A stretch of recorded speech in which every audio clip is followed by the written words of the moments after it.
I'm a man, I'm a husband, I'm a father, and ultimately I feel like I've been called to be a leader in kind of all the circles of my life. Everyone wants to win. Everybody wants to be who they want to become. But it comes to a point where you have to realize like the work involved to do it. Business is business, right? Like an That's operating right. system inside of a company is one of the biggest things that most guys miss. Is they've got all the drive and the focus and the desire to achieve, but like they don't have the container or the structure to do it in a lot of times, and that's what we're all trying to figure out, right? When I hired you to walk through Legacy Academy in 2 years, I have over 1 million times return the cost of that investment.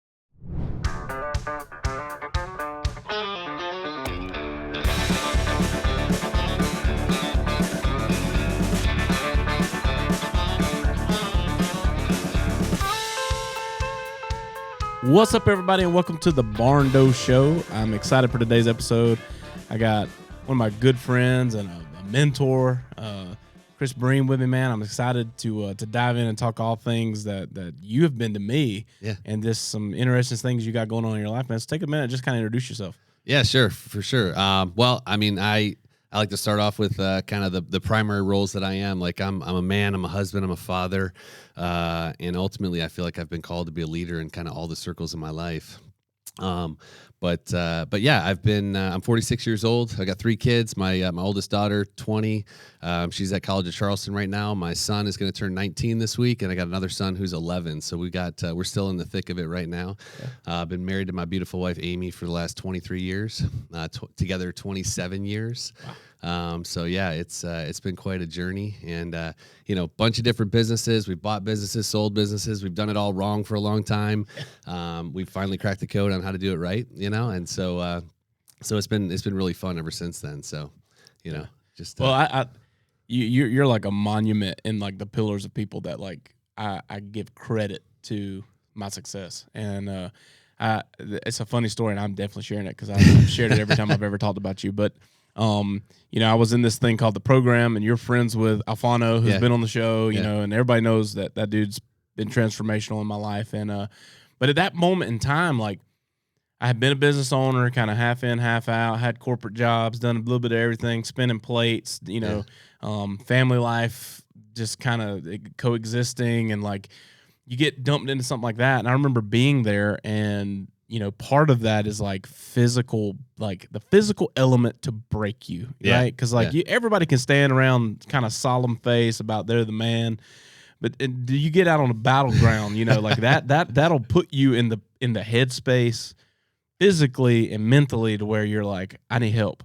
I totally forgot about this story, man. Yeah. But I remember I was there, and I had no idea at that time what I was going to. Right. I thought it was like a business meeting. Yeah.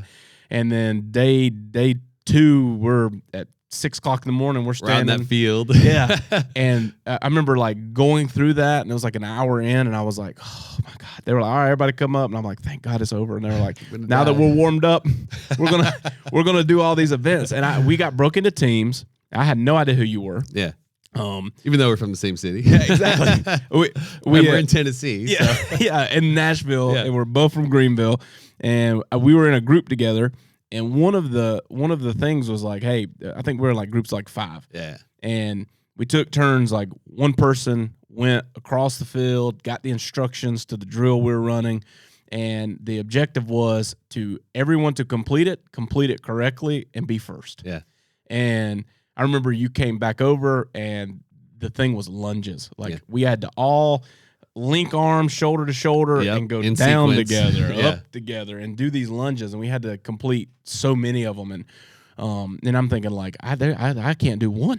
And everybody's out there in the teams, and everybody's got that idea. They want to be first. We got to be first. Pays to win. And so they're, everybody's kind of, looking like a heart rate monitor out there, and then you were like, hey, look, everybody, let's get together.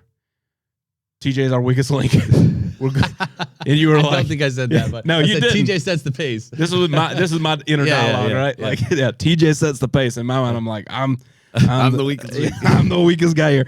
And I just remember you being like, on my count, and we were like, and I felt like, oh, there's no way we're winning. Yeah. And we went through that evolution, and it sucked. It sucked, and it hurt, and it was the worst thing ever. And I felt like that I'm like dragging the whole team down. I'm like, you know, we're going to lose because of me. And we went through it down, up, down. And you called the cadence and kept everybody around that weakest member. And we won the freaking challenge. Yeah. And I remember, like, when it was over thinking, I got to be that guy. Yeah. Like, holy crap. Like, because I think I led the evolution prior, and I had no idea what I was doing. Right. And, you know, so it's like the little things, the attention to details, and that forever will stand out in my mind of, like, Chris Breen. Like, who's Chris Breen? He's the guy that won a physical endurance challenge with me on his team. And, you know, like, you talk about impossible odds, bro. Right, like, that is the way that it does. And so, but through that, like, you know, we both have been in containers. We both constantly trying to raise the bar in our lives, and we're trying to, you know, push the envelope, like what is possible. And, you know, you think of like 10 years ago, 5 years ago, for me, like 3 years ago, what I thought was possible then is like a normal day now. Yeah. And, you know, and it's constantly evolving and all these things. And, you know, kind of going through that, like lean in a little bit of that, like when you did it, because you kind of been seeking after the man you're supposed to be longer than me. I love that. Yeah. How did you get there? Man, I wasn't always that way. And the story that you just told brings up a memory for when I was early on in my kind of personal development phase. I got done with a really deep experience that I went through called Warrior Week. And at the end of it, you had to stand kind of face to face with the other men and tell them the power that they saw in you, right? And at that time, I didn't feel like a very powerful dude, right? Like I was early on. This is 2016, 17. And one of the men, and this has stuck with me forever, and it speaks directly to what you're saying here, is he said that you have a calm confidence. And I'm thinking, man, I don't feel very calm. Like I feel like in constant chaos, right? Because like as men, as entrepreneurs, as warriors trying to like do stuff, we're willing to go to battle every day and do whatever we have to do, but that can cause a lot of chaos. And so I think for a long time, you know, I was operating in a place of chaos in my life. And as a leader, like that is whatever you are is what you're going to create in your environment, in your team, right? And so I felt like the chaos, even though I felt like I was performing at a high level and I could get anything done and I would put the hours in and all that. The reality is like from the outside looking in, it was chaotic. And so as a leader, like that's what I was giving off. And a bunch of guys on the field that day when you and I were out there were giving off chaos, right? Yep. And I think just from the reps that I've put in and the work that I've done and the time that I've spent in containers with men that helped me get to that place of confidence, I feel like that day, knowingly or not, I think that's how I showed up, right? Like I had a calm confidence. I was like, all right, here's the task at hand. I'm the only one that got the instructions, and now I've got to lead this group. And I've got to look at across the landscape of men that are in this group with me. What's the best way to lead, right? Because there's going to be times in like leading your company where you put together the team, and sometimes you don't always, you know, you might miss the mark on somebody, right? But how do you execute with that team that you have? And so I think that I've done it wrong for a long time, and I've operated in chaos for a long time. And it wasn't until I actually probably stopped and said, all right, maybe I should follow the path of someone that's gone before me, that's done this and watch what they've done. And so I think that's probably the biggest thing for me in my journey is like I just came to a point where it's like I knew I was called to be someone more than I was, like you said, but I just wasn't getting there. And I was like, shit, I can't figure this out. So how can I do it? And so it was 2016, 17, maybe a little before that, where I was like, you know what, I need to be in some different rooms. I need to be around some different dudes. And that's me and you in Tennessee at the program in that field, you know, just trying to figure out how we can get the lunges done the fastest, right? Yep. With the weakest link on the team. So, yep. Well, you know, and it kind of comes full circle that everyone wants to win. Everybody wants to be who they want to become, but it comes to a point where you have to realize like the work involved to do it. And after that whole sequence there, we left there and we went down this like river and like everybody's supposed to meditate and journal and stuff like that. And I just remember like we were like, we're going to run over there. And it was about a mile. Yeah. And I'm cooked after 3 hours of hell in this field. And I remember like everybody's jogging and I'm walking and I was pissed. I'm just pissed. I'm like, F this place. Like, this ain't for me, you know, and all these things. And what it was is like me verbally trying to sell myself on, you know, the beliefs that I had so many limiting beliefs, like this ain't for you, TJ. Yeah. And the reality was, it's like, I remember walking there, and there's another coach in that group, Luke, who I love to death. And he run up beside me and was like, hey, man, let's go. Let's do this. And I just remember looking at him like, I don't want to talk to you. And he kind of went by. And I was the last person to make it to that river. But I remember on that walk there, I was like processing, like, what would it be like to be the first man at the river? Mm-hmm. You know, what would it like? What has to be true to be that guy? And when I got there and like we did this meditation thing, I never meditated in my life. I'm like, oh, these people are lunatics. Yeah. Like, and I remember in that reflection in my journal, I still have the journal entry. I wrote, "You're uncoachable." And the only way you're ever going to become the best person on the field is you got to you got to want to be coached, or you'll never be able to coach people. Because I wanted to coach other people. Yeah. Right? I want to tell other people what they need to be doing. And the reality was, in that room, I had no leg to stand on. Right. And so that was kind of the birthplace of like TJ fixing things in his life, like personally, and you know, in the relationships with my wife and the relationships with my children, and how I looked at money, and you know, where I was investing time and energy, and all those things. And then in that was kind of born this Barndo opportunity. Now the Barndo existed on paper prior to this, but it wasn't doing anything. And so that kind of ramped up right on the heels of that event. Like that was in December of 21. Mm-hmm. And then the following February, I had my business partner Ross come to an event, and we did the thing. And so coming out of that event, it was kind of like, this is real. This is what we're doing. We're going to lead it with this level of expectation. You know, day one is greatness only. And like we're chasing that. And then, you know, it put me in a place to be able to lead the vision. But once we had a team, you know, like TJ's idea of being like, I got to be the guy was, no, you got to build a team. You got to build this thing. But then when I had a team, it was like chaos again. And I remember thinking, and like, you know, Ross even had like a connection with you. He's like, that guy's got his stuff together. And I'm like, that dude's a warrior. Like but there was a moment there where we were like, okay, he's local to us. He obviously knows what he's doing with teams. We've got all these people. We don't know how to communicate. We don't know how to strategize. Like, what are we doing? And you had just kicked off your Legacy Academy. Before we do that, I guess, what else do you do other than just being like an incredible guy? But Yeah. So, well, I we run the Legacy Decks and Outdoor Living Company, which is we're about 8 years into that company, and I found myself in this place probably 3.5 years ago where I didn't have a role in the company anymore, right? Like I had built the team, I had extracted all of the knowledge from my head that I had and put it on paper and brought a team in to execute on it, and they were executing at a high level. And so I just I found myself in this really weird places where like people, they just didn't need me anymore, right? And I think as entrepreneurs, like we feel like that's the goal. Like someday I'm going to be the guy on the beach with the laptop, just kind of hanging out. But I never felt like I was ever going to get there, and I got there. And so at that point, didn't know what was next. And I've always had a calling to share what I've learned and the experiences that I've had and the knowledge that I get with my team. But then the industry kind of reached out and said, hey, will you teach some of this stuff to some of these other guys that are struggling in the industry, and specifically the outdoor living and decking space. And so so at the time, this was about 3 years ago, we didn't have any plan to do this, but we opened up the Legacy Decks Academy, and essentially we're working with other deck builders around the entire country that want to grow and scale their business, eliminate some of the chaos, learn how to build teams, how to strategize, all those things you were talking about. And so we built the Legacy Decks Academy about 3 years ago, and now today we work with about 30 other deck builders around the country, and essentially just share like all the stuff I screwed up for a long time and how I fixed it. And now here, I'm trying to help expedite the process for a lot of people. And so that was about the same time that you and I were going through that experience. We kind of launched the Legacy Decks Academy. So and you talk about the perfect timing. Yeah. I met this guy. He's launching this thing. I'm not a deck builder, but I'm a builder. And you built homes. Yeah.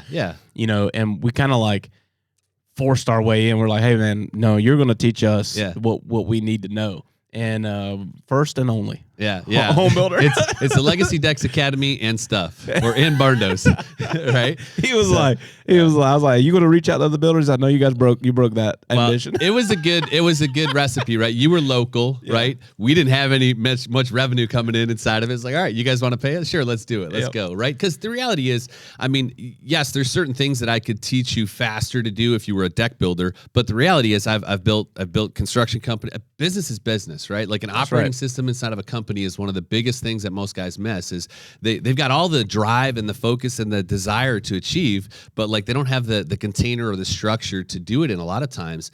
And that's what we're all trying to figure out, right? Yep. And so, we had done that. We hired a coach, worked with me for about 4 years to put a business operating system in place. And so that's essentially what we worked on with you guys. Yeah, well, people, it's funny to look back because now, like, if you listen to this podcast, you could probably say Barndo's core values back to a stranger. Like everything is foundational upon who we are and why we do what we do and all this stuff. Day one, Legacy Academy, that was not the case. And I remember walking in and we're like, this guy's going to teach us today how to make millions of dollars. Yeah. And the first question was, why are you guys doing this? And we were like, duh, to make money. Millions of dollars. And you were like, that's cool. That motivates you, but it's not going to motivate a team. Yeah. And I remember walking in that room, and you had just built the academy. Yep. And the room is like 5,000 square foot, and there's 700 foot of whiteboard. A little exaggeration, but yeah. And we filled it up. Yeah. We filled it up. It was, it may be a slight exaggeration. There's more whiteboard in that office than any office I've ever been in my life. And I was thinking, like, that's a little overkill. But no, we filled them to the brim with concepts, ideas. And, like, really, it was like, you don't have a company. You have a product and you have an ambition, but you don't have a company. Got a bunch of sales. Yeah. A bunch of sales. Tons of the right things. Yeah. We have the right components. Yeah. We just don't have it didn't have an identity. Yeah. And you and Amy helped us create that. And, it's, if you're wondering if it pays dividends, guys, yes, it does. Like, it's the best investment we could have made because it was a starting place where we didn't have one. Yeah. And we knew we had a great product. We knew how to sell it. We knew how to kind of build it. And we knew that, like, there's potential here, but we did not have the culture, the identity, the reasons, the missions. Well, you just had two dudes that were willing to work their tail off to do whatever they had to do. Yep. And you guys had figured some stuff out as far as hiring and things like that. But I remember Ross was really, and this doesn't come from a place of ego, but, like, Ross walked through my office and he's like, I want what you've got there, right? And he was talking about the team and the feeling and the energy that was in my space. And, I created that the same way I did with you, right? Like, we got really clear about, like, who you guys were at the core, because that's really what culture is, right? Culture is like a physical representation of who you are at the core, right? Who you guys are. And when you look at Barndo, the acronym that we created that day at the academy, that really was who you guys are. And it makes me so happy to see, like, you guys are living this at a high level, right? Like, I see your quarterly meetings that you still have, your annual retreats that you still have. Like, all of these things are things that, in my opinion, were birthed out of what you guys saw modeled that day, right? 100%. And what we worked on that year, like, hey, these are the things we're going to do. And it wasn't always fun. Like, you guys, we butt heads a lot. Like, you wanted to move on from stuff where we were like, no, we're going to drill down. We're going to get to the core values of what the Barndo Co. is going to be. And now, obviously, years later, you can see why that matters, right? But a lot of people would look at that as, like, that's the foofy stuff. Like, right, I don't need to know about, like let's just get to the numbers and the marketing and the sales. It's like, no, who you are as a company is going to manifest the reality that you'll create in the several years to come, right? And so I loved going through that experience with you guys. Even though we said, like, we're not shooting for an acronym, you guys still went for an acronym with Barndo, which is fine. You're a creative guy, so I appreciate that. But it works. And the biggest thing is you guys are living it out. It wasn't just a thing we did that day, which a lot of companies, that's what it is. Like, hey, these are core values. Let's get it printed. Let's post it on the wall. Great, that's it. You guys literally live it out. I see it, even though I'm not in your company anymore. Right. I see it through I see your team's social media, and the way that they show up is manifesting Barndo and the culture and the core values that you guys have. So it's super exciting to watch from the outside. So, and you guys are getting results because of it. Like, there's no magic wand, no magic thing that I could do. It's like, these are the work. You went back to saying this before. It's like, the work works, period. You can't shortcut it, right? You can make all the sales you want in the world. You can try to build all the Barndos you want in the world. But if you don't have a team of people that are bought into a vision that's bigger than just, we want to build it to $100 million and exit. Like, that's not going to motivate anybody. We determined that real early on. Yeah, for sure. Well, and here's the thing is protecting that vision. In that day, like, it's okay. It's hard to start a business and succeed. Yeah. It's real hard to do it in a 50-50 partnership. Yeah. Yeah. And understanding the roles. And I think, you having influence in our life helped a lot. And I think sometimes maybe people that go to those events and it's like an event, a moment, a flash in the pan, and like, you know, then they go right back to their poor habits is maybe there's not enough influence on the front end to respect what's being said. But like, you know, I freaking bled with you. Like it was like, this guy is looking out for my best interest. And I remember we created all the core values and all the things. And then the first thing was like, let's talk about accountability. Mm-hmm. Who's doing what? And, you know, there was like TJ's visionary. And Ross was like, that makes me integrator. And it just was easy. From that moment forward, there's never been an instance where he and I questioned one another or who makes the call on what side of the coin. Yeah. If it's on this side, it's vision, strategy, big relationships, mission, it's TJ. Yeah. If it's how we do, why is TJ, how is Ross? Right. And we built from there. And it set us up with a foundation to where there was trust because it was clearly defined what my role was and what his role was. And what's wild about that is as it grew, my focus was on the people, the culture, and the organization and making sure that I was living up to everything I promised them on the front end and also holding them accountable to be those core values in their day-to-day. And we got the right people. Yeah. And we didn't always get it right. Yeah. I mean, there was numerous times over the year we worked with you where they'd be a new face pop up. Hey, yeah, they're part of the leadership team now. And then the next quarter we meet, you're like, what happened to that guy? Like, no, we were wrong. But it clearly identifying that. And here's the cool thing is, you know, 2 years ago or whatever that was when we sat down and did that was from the dust. Mm-hmm. And at that moment in time, we were shooting to try to clear like $1 million or something in revenue and like get out like and actually produce. Mm-hmm. Like we had tons of money, but we had to like figure this thing build out. One. Yeah. And so I remember sitting down and I remember one of the first time we came was like 3 days of just like deep diving. And I remember there was a moment in time where like I had this big vision. I thought like, we're going to build these houses. We're going to build like 10 a year, you know, me and Ross are going to make some money. It's going to be cool. And that day you were like, all right, cool. What do you want to be in 10 years? And I'm like, what the hell are you talking about? 10 years? I don't know where I'm going to be in 10 years, man. That was a hard thing to wrap around and like setting that, you know, that BHAG and like, what are we going to be? Like if we don't know that, it makes it impossible to predict now. Yeah. And working backwards in 3 years and stuff. And I remember I still have screenshots of that original board and our blind confidence of what we were going to do. 10 years, billions, baby. You know, in 3 years, hundreds of millions. But we didn't believe it was impossible. Yeah. And so year 3 closes, we didn't quite get where we thought we would, but we're a hell of a lot closer to it than we ever dreamed we would be. Right.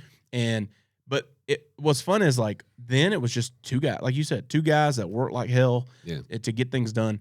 And then now 3 years later, 2 years later, it's 50 employees.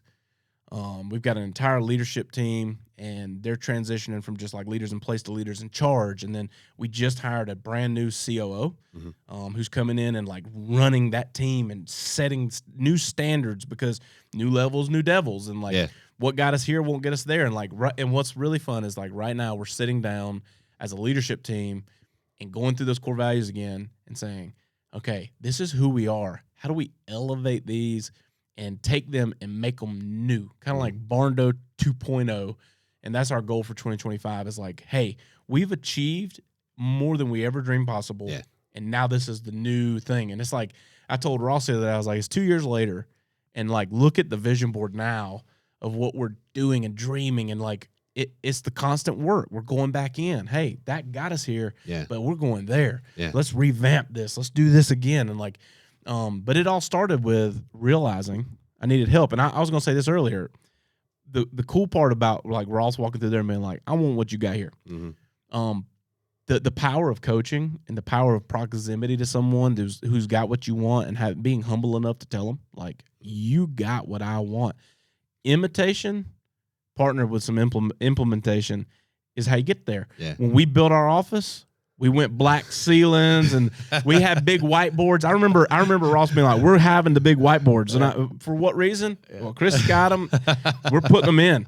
And, you know, the graphic wraps we did on like that moment, I remember thinking, like, we don't know why we're imitating in this, Yeah. and we're implementing in this, and we just continue to do that. Like, if I see someone and they've got what I want, I go, what do they do that I don't do? Mm-hmm. And part of it is start imitating. Yeah. And then as you start imitating, you'll realize, holy crap, they're a high performer in every part of their life. The commitment, you talked about it when you walked in here, like, you know, the kind of that program ideal is like the 4 pillars of your life: faith, fitness, family, and finance. That is so true. And 3 of those is I was broke on all of them, but like finance I kind of had, but not the way it needed to be. But I was so broken in all of them. Like I spent so much time in it. Like fitness is a thing that I kind of pushed off. I was so accountable in so many areas of my life, but that one piece was very difficult to have accountability in, because I'm like, guys, I'm doing great, right? 3 out of 4 ain't bad. 75%. I don't want to be a 75% guy. Yeah. So I'm going through the 75 hard thing now, and like doing that. I've sent so many texts to so many guys that have tried to get me to like embrace that and get that out in front and all this stuff, saying like I get it. Like when my alarm goes off at 4:30 and I'm outside laying in the dew covered grass doing a workout and doing all this kind of stuff, or like I'm walking around with coolers full of meals and stuff. Like, you know, we went to North Carolina as a team this week, and my favorite restaurant in the world is Smithfield's Barbecue. Yeah. And they set it up. They were like, TJ's gonna be so excited when he gets here. We're all going to Smithfield's. And I ate chicken and rice in the design center while they went to Smithfield's.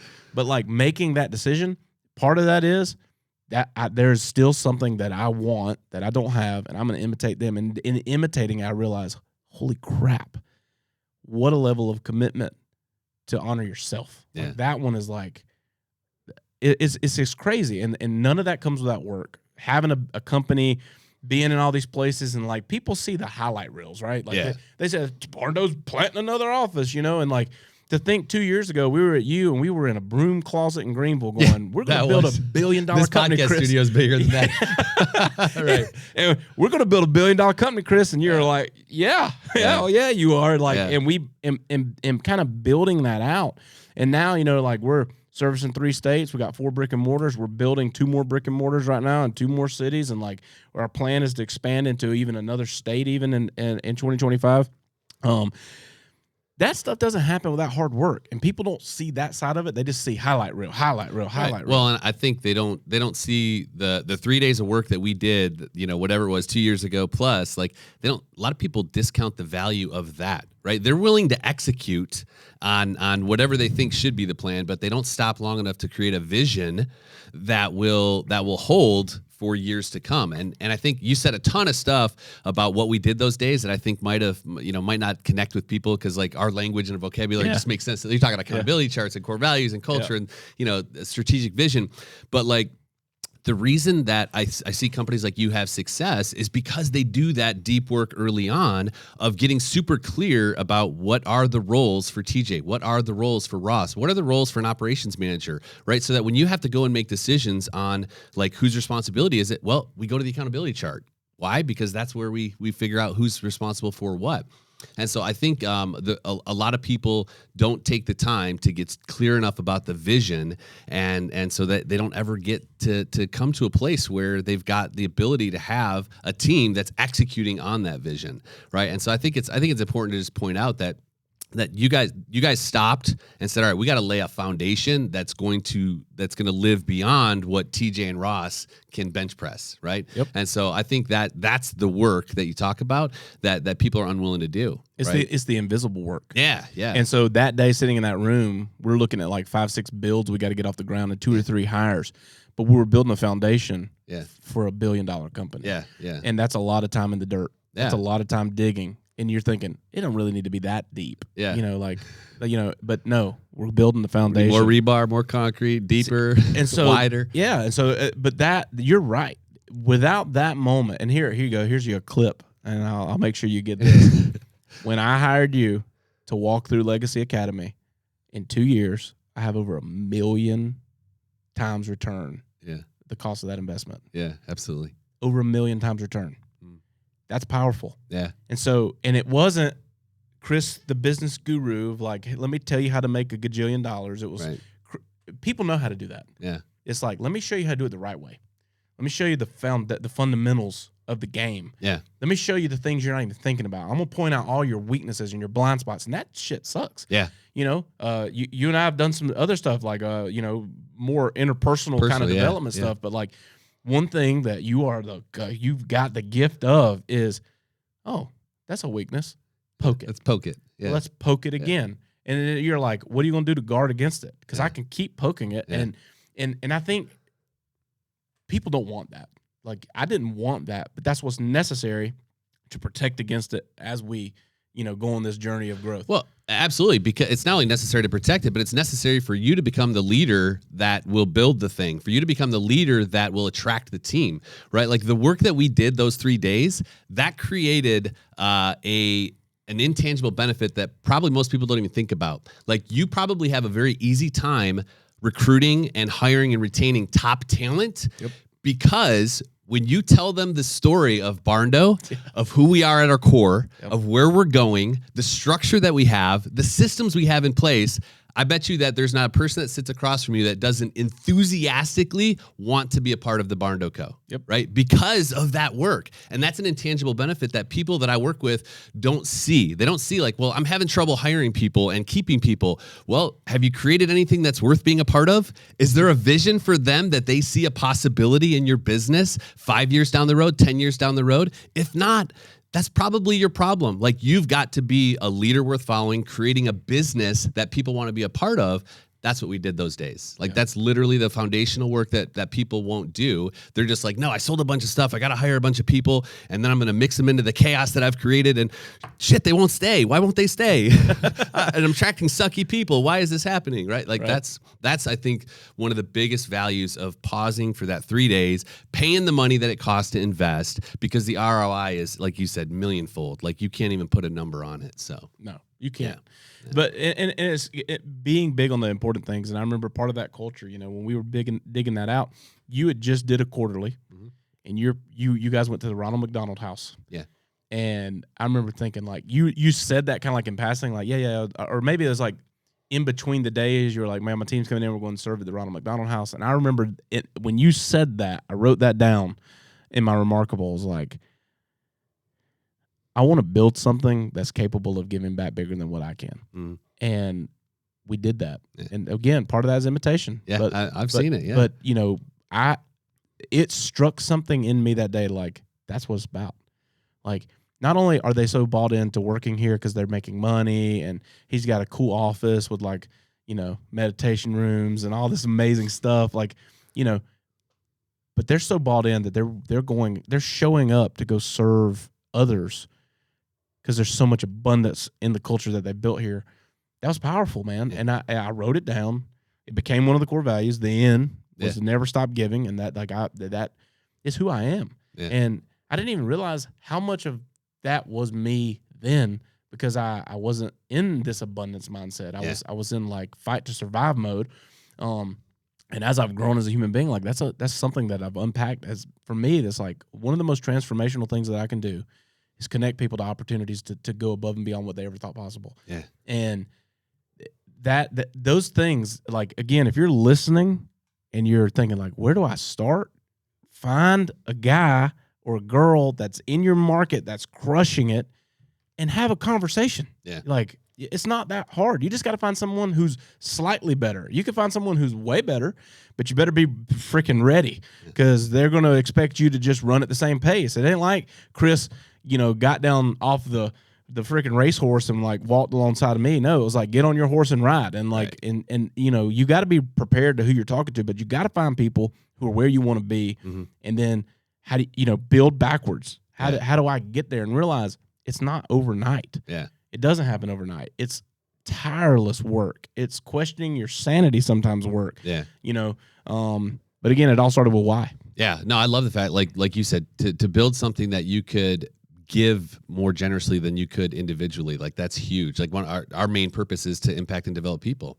And my team gets the ability to be a part of that at a level, and same with your team, right? Like, the intangible benefits you can't pay someone enough money for, right? Like when you're there at the ball field and you're handing out that 6-figure check to the charity, like, and they're there, like they're part of that. Yep. Like that's not an opportunity you can put a dollar figure on that's going to keep somebody a part of your team, right? Like I know when you first started with us, you had a lot of people there that were like they want like show me the money, right? Because you guys were a lot about like, hey, we're going to scale this thing to $100 million and exit, and we had to weed a lot of that stuff out early on, and now you have people that are truly bought into, like, at the core of who you and Ross are, the purpose of it, and that's it's amazing to watch. So yeah, man, it's awesome. Yeah. So apart from all of that amazing, man, like if you guys wonder, like, hey, how'd Barndo get so good? That's a big piece of it.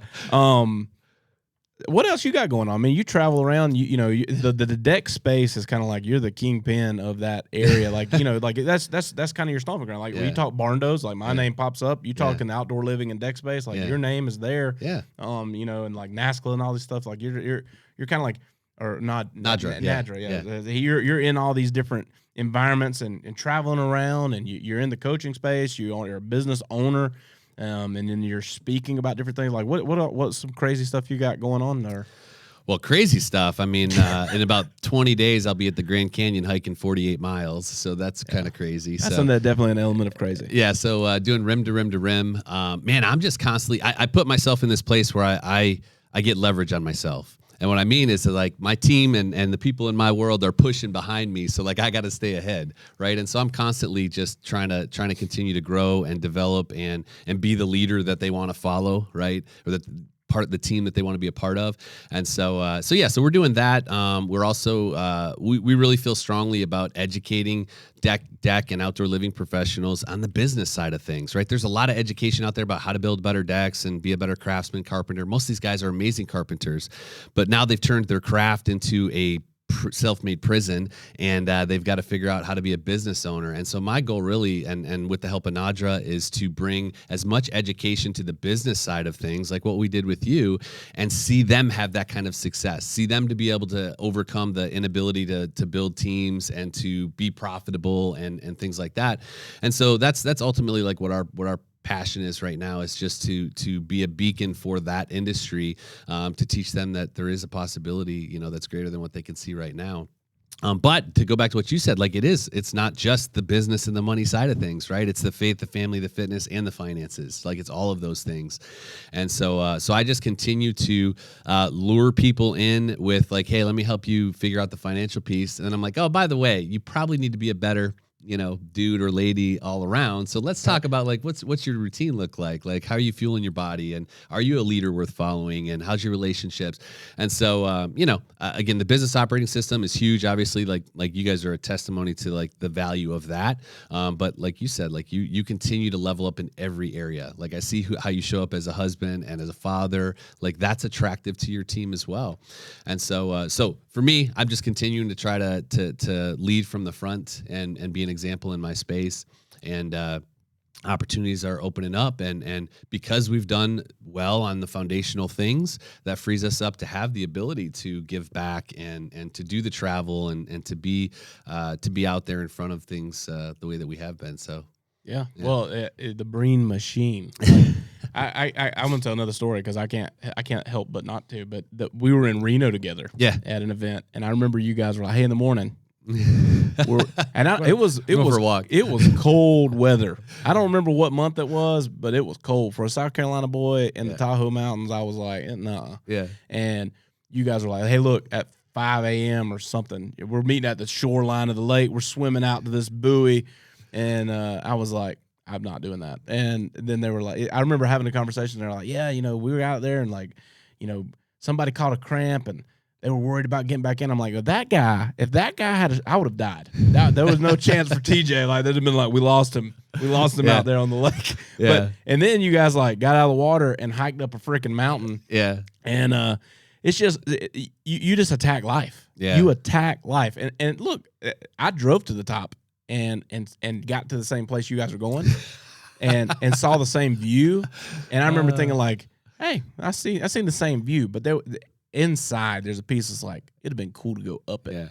And so like it's fun to be around people like you, to where you got struggles and stuff too, but like you set the bar so freaking high in every aspect of your life that like it's fun to be like, God damn. Like even on a good day, you're like, this freaking Chris guy, you know. So I appreciate that about you, man. You've inspired me so much. Just even in the way, like, you know, we were talking about here, like, you know, you're in this place now, like, where you're getting to travel more, and your youngest son, like, you know, like just hanging at Disney and doing all the things, and like it's fun, and that's what we do it for. And I think when people see that, that's why you have so much success. Like you're your own magnet to that, because you're like, this is what's possible. And you know, when you're trying to figure it out, like every aspect of that seems like a better gig than what I've got going on. So it's like I need to be a part of that. So you know, again, that it's self-evident the people who can help you get there. I just everything. There's so many things where, like, again, 3 years ago, I would have never been in an environment where there was Chris Breens and all these people, and then I just kind of, I still, Hunter Ballou, that son of a gun, he was like, you should go hang out with this guy. He's got like this business thing. And I just blindly signed up, and then there you go. Here we are on the battlefield. Well, and you wrote in your journal, I want to be coachable, right? And you've been on a journey of coaching ever since then, right? Well, real quick, to circle back to Tahoe, like there's a lesson inside of there that I want to share that you may not even know about. So we all set out to go swim to the buoy, right? And not only that, there was fires, fires going on, and the air quality was terrible. And so a group of us set out, and we hit the beach. We swam out, hit the buoy. Most of us, I think Alfano might have got a cramp and went back, but we swam, hit the buoy, swam back, feeling great, whatever, high five, the whole 9 yards. We climbed the mountain. That's fantastic. The next day, nobody wanted to go out and do it. So me and one other guy went out to do the swim again. I was like, I'm going to go hit the buoy again and come back. And so we went out. This guy was a little bit older guy, so he wasn't going to do it with me, but he went on the hike. We got to the beach. I started out to the buoy, and I got about halfway to the buoy, and I had a panic attack. Like I was having a hard time breathing, and I couldn't touch bottom at that point. And I had to make a decision at that point. Like, what was I going to do? And I literally felt like I was going to drown. I was like, I'm going to die right here. And nobody, guy at the beach, he might come help me. But anyways, I ended up hightailing it back, like as panicked and just freaking out as I could, back to the beach. And I say all that just to say, like, I literally did the same exact swim the day before. Same exact swim, but I had like that group of dudes, and I didn't think about this till you just mentioned it, but like alone, like no chance I would ever made it. Like, but with this group, like there's something in just being in the room, doing the work with other people, being focused on becoming the people we know we can be, but doing it alone is just like, you might drown out there, you never know. So, but that stuck with me, because it was a pretty freaked out moment for me. Yeah, but, I can imagine, man. Yeah. No, doing it together is you can't do it alone. It's impossible. I tried that for 30 plus years, doesn't work out. Yeah. There might be a few that can do it, but very seldom do you see success rates like that. So you got to have a group of men that you can know, like, and trust. But not only that, like as you go through these evolutions, right? Like you might outgrow spiritually, physically, financially, people that you've done life with your whole life. And then what? How do you have like conversations about your life with people who don't understand it?